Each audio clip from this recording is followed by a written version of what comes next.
सैनिक क्षमता, युद्ध कौशल, रणनीति और कूटनीति, हर मोर्चे पर भारत से मुंह की खाने के बाद अब पाकिस्तान एक बार फिर अमेरिका की चापलूसी में जुट गया है।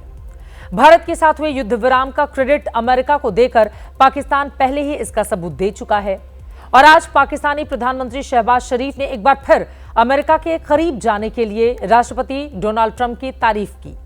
कराची में पाकिस्तानी नेवी के डॉकयार्ड पहुंचे शहबाज ने अमेरिका की चापलूसी में इतने बेताब हो गए कि उन्होंने डोनाल्ड ट्रंप को शांति दूत बता दिया। और इतना ही नहीं, शहबाज ने भारत पाकिस्तान के बीच मध्यस्थता का ऑफर देने के लिए भी ट्रंप को कहा शुक्रिया।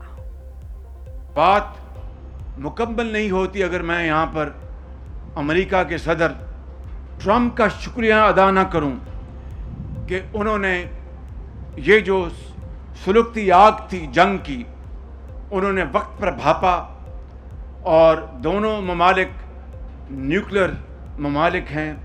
मैं समझता हूँ कि Trump is a man of peace और मैं समझता हूँ कि उन्होंने हकीकतन एक अच्छे खैर खा दोस्त का किरदार अदा किया और यहाँ तक कि उन्होंने कहा कि मैं कश्मीर के हवाले से भी मैं अपना एक मुखलिसाना किरदार अदा करना चाहता हूँ। हालांकि भारत पहले ही कह चुका है कि पाकिस्तान के साथ चल रहे विवाद दो देशों के बीच का मामला है, जिसमें किसी तीसरे देश की चौधराहट की कोई गुंजाइश नहीं है। भारत और पाकिस्तान के बीच युद्ध विराम भले ही हो गया हो, लेकिन ऑपरेशन सिंदूर को लेकर कांग्रेस और बीजेपी में भिड़ंत जारी है।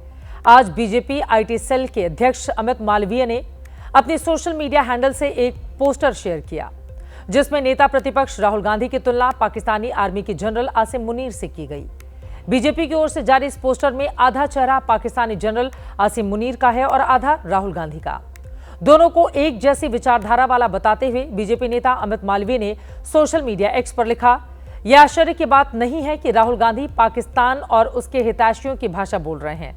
उन्होंने प्रधानमंत्री को ऑपरेशन सिंदूर के लिए बधाई नहीं दी, इसकी बजाय वो बार बार पूछते हैं कि हमने कितने जेट खो दिए। उन्होंने एक बार भी ये नहीं पूछा कि संघर्ष के दौरान कितने पाकिस्तानी जेट मार गिराए गए। राहुल गांधी के लिए आगे क्या है? निशाने पाकिस्तान। पाकिस्तानियों ने खुद अपने आतंकवादियों के शवों के सबूत को आपके सामने रखा। आप पाकिस्तान को ऑक्सीजन देने का काम करते हैं और शायद इसीलिए इसमें कोई संदेह नहीं है कि हाफिज सईद जो कुख्यात आतंकवादी है, उसने एक बार एक इंटरव्यू में कहा था कि कांग्रेस एक अच्छी पार्टी है, हाफिज को राहुल पसंद है। ये पोस्टर शेयर करने के एक घंटे के बाद अमित मालवीय ने सोशल मीडिया पर एक कार्टून शेयर करके नेता प्रतिपक्ष राहुल गांधी को नए दौर का मीर जाफर बता दिया। बीजेपी के दूसरे पोस्टर में एक किरदार को राहुल गांधी के तौर पर दिखाया गया है, जो पाकिस्तानी प्रधानमंत्री शहबाज शरीफ की पीठ पर चढ़कर सवाल पूछ रहे हैं कि ऑपरेशन सिंदूर में भारत ने कितने फाइटर जेट्स खो दिए, जबकि पाकिस्तानी प्रधानमंत्री शहबाज शरीफ राहुल गांधी से ये बात और जोर से बोलने को कह रहे हैं। राहुल गांधी और पाकिस्तानी आर्मी चीफ की तुलना और राहुल को इतिहास में गद्दार माने जाने वाला किरदार मीर जाफर बताए जाने से भड़के कांग्रेस ने जवाब में विदेश मंत्री एस जयशंकर को भी इतिहास के गद्दार के नाम से संबोधित कर दिया। आपने पाकिस्तान को सूचित किया तो क्या अजहर मसूद इसीलिए भागा? क्या हाफिज सईद इसीलिए बच गया? और इस सूचना देने के बाद भारत को क्या क्या नुकसान हुआ, ये आतंकी तो आपके सामने भाग ही गए हैं। तो इसका तो जवाब हम पूछेंगे ना। जब सत्ता पक्ष और विपक्ष को एकजुट होकर पाकिस्तान से लड़ना हो, उस समय देश के भीतर राजनीति आपस में ही लड़कर ऊर्जा खत्म किस तरह से कर रही है, इन तस्वीरों के और इस खबर के जरिए आपको समझ में आ गया होगा। और अब आज का जनहित मंत्र, बेनकाब चेहरे हैं, दाग बड़े गहरे हैं, टूटता तिलिस्म आज सच से भय खाता हूं, गीत नहीं गाता हूं। पूर्व प्रधानमंत्री अटल बिहारी वाजपेयी की ये पंक्तियां ऐसे में याद आ रही हैं जब अपने ही विश्वासघात करते हैं।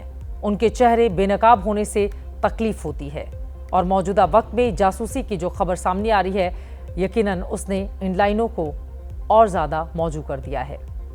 इसी के साथ जनहित में आज के लिए बस इतना ही।